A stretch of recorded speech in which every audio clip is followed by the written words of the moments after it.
Сәлем достар, баршаңызға қал жағдайларыңыз қалай? Сіздермен бірге мен Әсемгүл Аханқызы, практик таргетолог. Бүгінгі видеода сіздерге таргет жайлы пайдалы ақпараттармен бөлісетін боламын. Каналыма жазылып, қоңыраушаны басып қойыңыздар. Енді бүгін таргеттің атпау себебі. Көбісі таргетті оқыдым, бірақ ешқандай нәтиже жоқ. Таргетті кәсібім үшін үйрендім, бірақ кәсібім жүрмей жатыр деген сұрақпен жүреді. Енді таргеттің нәтижесі болмауының себептеріне тоқталайық. Қандай қателіктер кетеді? Ең бірінші, таргетті кәсіп үшін оқитын адамдар, кәсіпкерлер көбіне оқып алады таргетті, бірақ таргеттің не екенін түсінбейді. Түсініп жатса да рекламасын жібереді, рекламам қымбат шықты деп айтып жатады.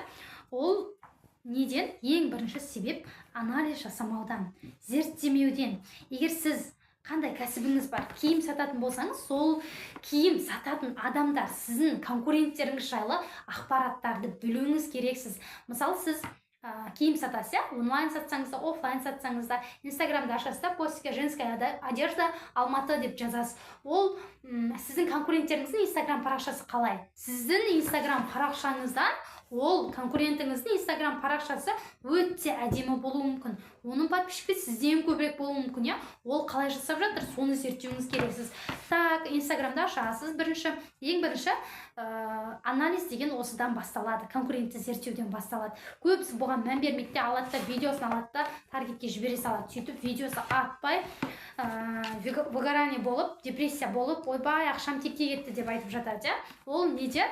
Ол жаңағындай анализ жасамауымыздан. Ең бірінші, достар, сол жаңағы посттен инстаграмдағы аккаунттарын қарайсыз. Бүкіл Қазақстан бойынша қараңыз женская одежданы. Тек қана Алматы бойынша қараңыз, қалай жаңағы қандай контенттер түсіріп жатыр, қандай видеолар түсіріп жатыр, және оларда киімдердің бағасы қандай. Сізде бар киім, мысалы, сіз костюм сатасыз, сізде бар костюм бағасы ода қанша теңге тұрады деген сияқты, оның сапасы қандай, менікінің сапасы қандай деген сияқты. Кез келген кәсіп, қандай кәсіп болса да, тіпті сіз жеміс жидек сатыңыз, тіпті сіз кафеңіз болсын, тағы не бар, басқа кез келген онлайн сала болсын, қандай сала болса да конкурентті міндетті түрде зерттеуіңіз керексіз. Ол деген біреуден қарау, ұрлау деген сөз емес. Тек қана ол қалай жасап жатыр, неге менікі атпай, оныкі атып жатыр деген себеппен конкурентті қарап, бағасын қарап, сөйтіп зерттейміз. Ол конкурент те сізді қарап зерттеп жатыр. Сол себепті өйтіп одан ұялудың, зерттемеудің қажеті жоқ, тек қана соны зерттеулеріңіз керексіздер. Инста парақшасын қарайсыз, одан кейін жаңағы инстаграмда бар, актуальный бөлімі бар, домалақ болып тұрады. Сол актуальный бөлімін қарайсыз. Кірген кезде іші қалай толған, сұрақ жауап бар ма, отзыв бар ма. Мына кісі отзывты көп салыпты, мына жері әдемі екен мына кісі деп, сізде сол кісіге ұқсатып жасайсыз.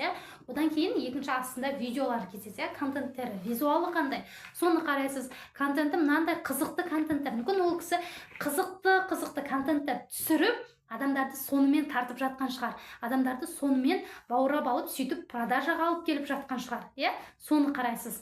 Соны қарап, содан кейін барып, ол кісінің рекламасын қарайсыз. Бұл қалай реклама жіберіп жатыр?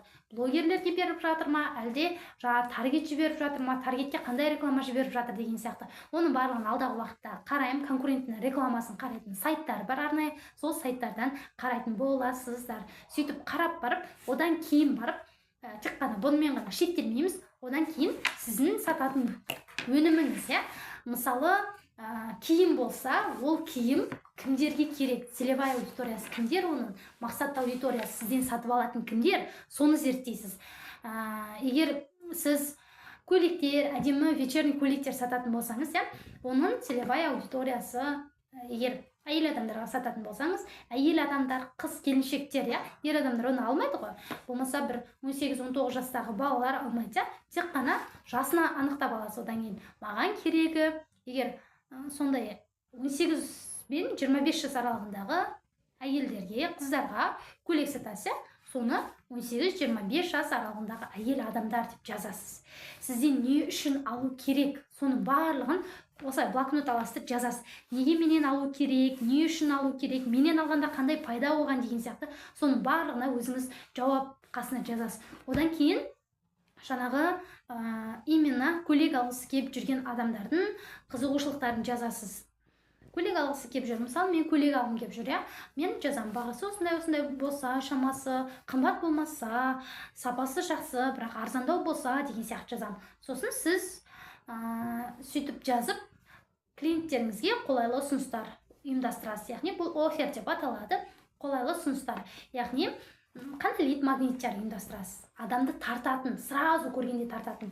Біздің магазинімізде жаппай сатылым деген сияқты, мына бір көйлекті алса, қасына екінші көйлек тегін беріледі деген сияқты. Я болмаса әдемі қылып видеоға түсіріп, сол видеоңызды таргетке жібересіз. Көз қызығарлықтай болу керек, сататын киіміңіз де көз қызығарлықтай болу керек. Сондай және бізден келіп 10 000 теңге көлемінде сауда жасасаң, мынандай нәрсе сыйлыққа беріледі, болмаса подарочный сертификат беріледі деген сияқты.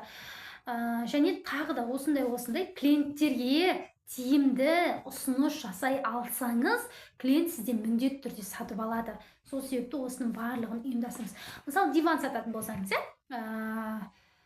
сататын болсаңыз, жаңағы диван сататын адамдарды көбіне айтады, бірақ сол сума ғой барлығы, 300 000 теңге диван қасына кресло сыйлыққа беріледі дейді, болмаса қасына жаңағы одеялы сыйлыққа беріледі дейді. Ал келесі бір компанияда диван тоже 300 000 теңге, бірақ қасына ештеңе сыйлыққа берілмейді.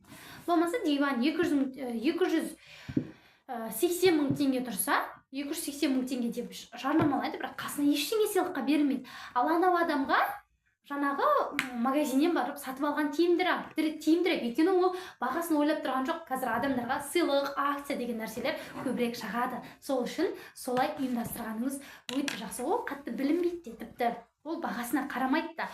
Главный мен мұнаны сыйлыққа алам деген нәрсе адамның ойында тұрады. Сол себепті осындай жақсы ұсыныстар адамдарға предлагать ететін болсаңыздар, сөйтіп ұсынатын болсаңыздар, міндетті түрде саудаңыз жүріп, кәсібіңіз береке болып, ризық несібеңіз артады. Сізге де, халыққа да пайдалы болады. Сол себепті осылай жасап көріңіздер. Видео пайдалы болды деген ниеттемін. Каналыма тіркеліп, мені қолдап қойыңыздар. Алдағы уақытта таргетке байланысты қалай таргетті жібереміз, қандай целдермен жібереміз, соның барлығын жақсы видеолар шығаратын боламыз. Сол себепті қоңыраушаны басып қойыңыздар. Шығарған видеоларды сіз бірінші болып көру үшін. Мені